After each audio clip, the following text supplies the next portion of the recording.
Monsieur le Premier ministre? Ça va bien? Oui. C'est pour la première fois que les deux personnalités se rencontrent depuis le début de cette année.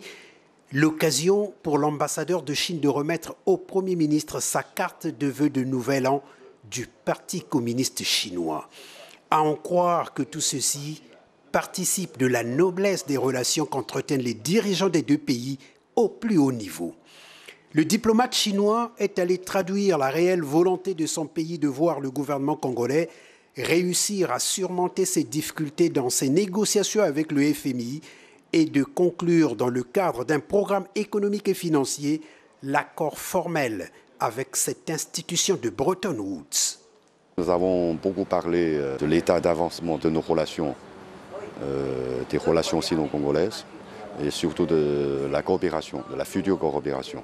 Monsieur le Premier ministre a félicité des résultats que nous avons obtenus concernant les négociations sur le problème de dette. Et il a aussi formulé les souhaits qu'on accélère le rythme pour qu'on aboutisse dans un meilleur délai un résultat définitif. L'accord de restructuration de la dette du Congo vis-à-vis de la Chine est désormais acté. L'ambassadeur Mafouline l'a redit ce matin.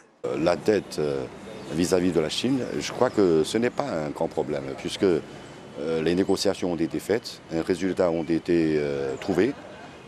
Actuellement, il ne nous reste que, ils ont un résultat définitif dûment signé par les deux parties. Avant le diplomate chinois, le Premier ministre a accordé son hospitalité à l'ambassadeur italien Stefano De Leo, accrédité en République du Congo en décembre dernier. Les deux hommes qui se rencontrent en officiel pour la première fois ont passé en revue les liens historiques et les relations de coopération qui unissent les deux pays. On a parlé des forts liens d'amitié, de collaboration qu'on a entre l'Italie et la République du Congo. Et on a aussi parlé des défis qu'on a, de la situation économique, mais on a toujours dit que les défis sont des opportunités. On a aussi souligné qu'un point très important, c'est l'agrément avec le Fonds monétaire international. La signature de l'agrément va changer aussi, je pense, l'attitude, l'approche de la communauté internationale vers aussi le climat des investissements. Le diplomate italien dit vouloir apporter une touche particulière dans les relations de coopération entre les deux pays.